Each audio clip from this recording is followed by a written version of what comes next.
What's up, everybody? Week 5 NFL Power Rankings here. Now, I'm going to try to make this video super quick, so I'm just going to give all 32 teams from bottom to top. I'm going to give 3 words to describe each team. This idea was inspired by Colin Cowherd in his segment on his show, where he does the 3 words to describe whatever.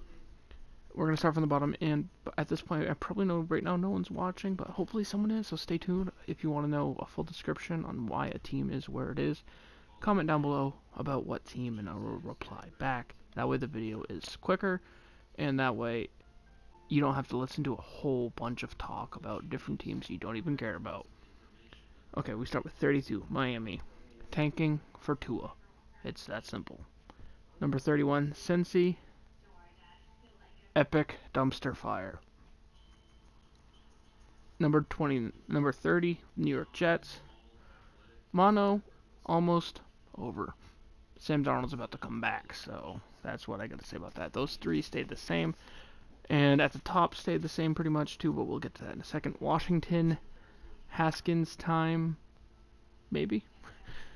They might, and by that I mean they might revert back to Keenum, who knows? They drop 1 spot. Arizona drops 2 spots. 3 words to describe them would be Kyler Murray enigma. You kind of don't know what you're going to get from him yet. Scrambles too much. Denver dropped 3 spots. Bradley Chubb out. Torn ACL, gone for the year. Down 3. Pittsburgh up 1. They beat Cincinnati. That's the 3 words for them. Tampa Bay up 4. Epic upset. Yes, I used epic twice, but still Tampa Bay. Holy shit. Atlanta down 6 spots to number 24. We have talent that's wasted. They're one of the most talented teams in the NFL, and they absolutely fucking suck. New York Giants up 2 spots. Wayne Gallman surprise. Filling in quite admirably for Saquon Barkley. Then you have the Oakland Raiders moving up 1 spot to number 22. Vontaze Burfict suspended. Again. Now, I will alliterate into this one, just in case someone's watching this and are a Raiders fan. His ejection was, to me, was more so because it looked like he launched. The player was already sort of down on the ground. It was wide open field and everything like that. There was multiple helmet hits across the league with other teams, and nobody else got ejected or suspended. But the reason why Burfict got suspended, otherwise, not just because of the hit, is because he has already been fined $4 million total, all his previous occasions. He has stomped on LeGarrette Blount. He has low tackled Martellus Bennett. He has hit AB 2 to 3 times in the head. He took out Anthony Sherman of the Kansas City Chiefs.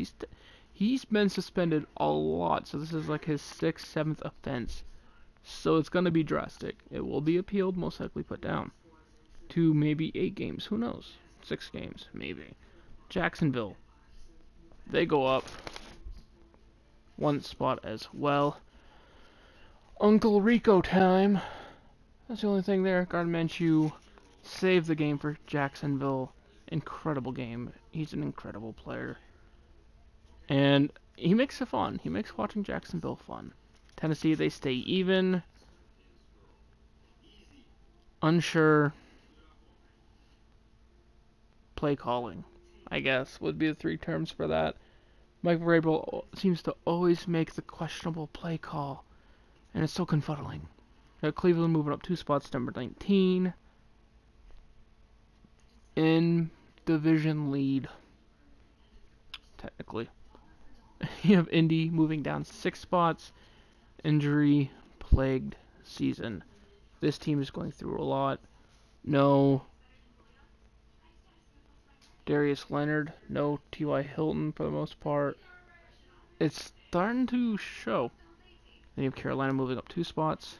Kyle Allen, pleasant. He's filling in admirably. Hasn't lost yet, unlike Cam Newton. Then you have number 16 Buffalo. Defense is epic.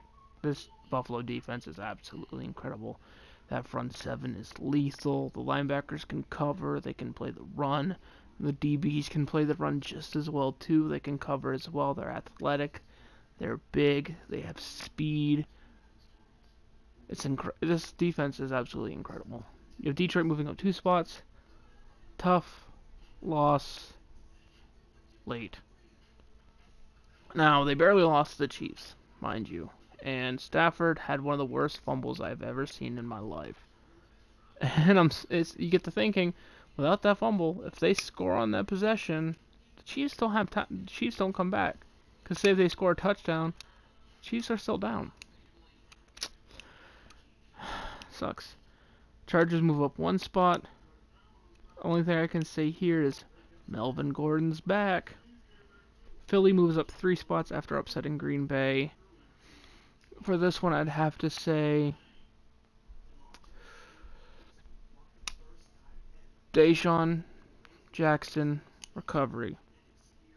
What I mean by that is hopefully Deshaun Jackson gets healthy soon, because this team looks a lot better when he's healthy.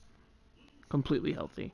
San Fran moves up 2 spots on a bye week, which is rare, by the way. Only thing I can say about this team is, please limit turnovers. Minnesota number 11 moving down 3 spots. Kirk Cousins sucks. There's no question about it.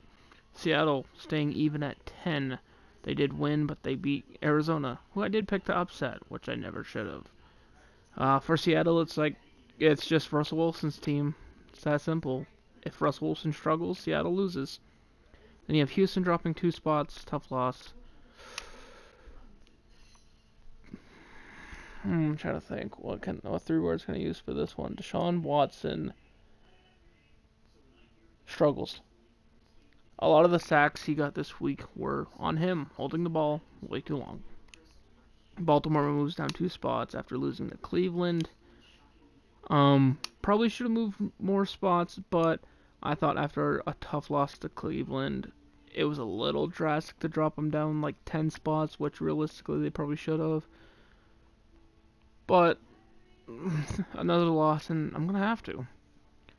3 words for this would be Lamar Jackson earthbound. He's coming back down to earth after his hot start. And then you have New Orleans up 2 spots. No Breeze issue. No Breeze. No Breeze. No. It'd have to be Will Lutz MVP. MVP is 1 word. Will Lutz got them to win over Dallas. Made all 4 of his field goals. If he would have missed 1 of those field goals, Dallas would have won.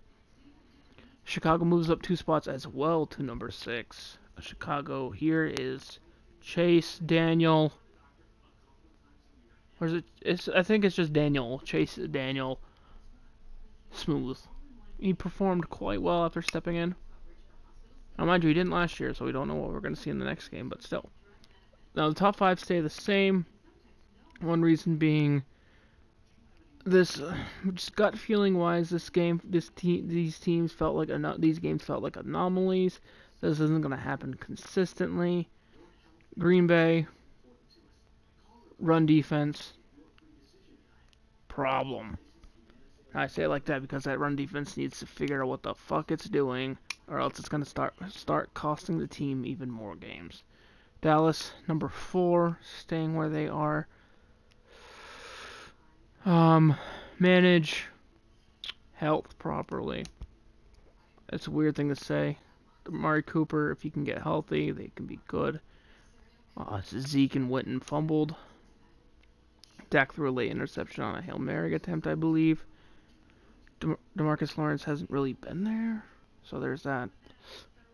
And you have the Rams at 3. Miracle Boy, no more. Sean McVay's offense looks like it has been solved, and it's being beaten. They didn't lose the first 3 weeks, but they got close. And oh boy, they get clobbered by the Bucs. KC's at number 2.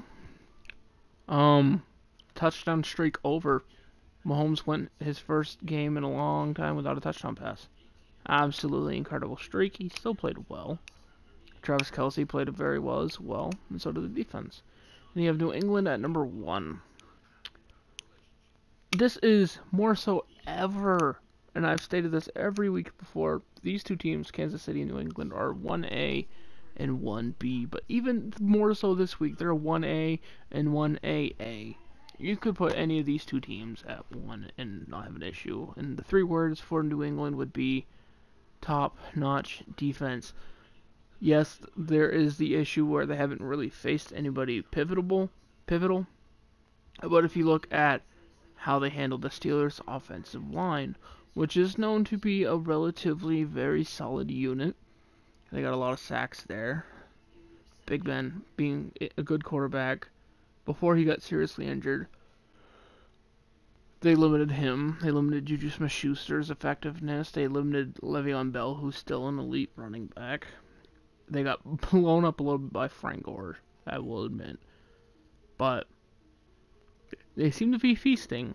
And yes, although they haven't faced any elite competition yet, it's also not fair to negate what they have done because of who they've faced, as well as it's not really fair to overly boost them. Just go off what they've done. Don't enhance it. Don't demean it or whatever. It is what it is. They face Washington next week, so yeah. Anyway, guys, peace.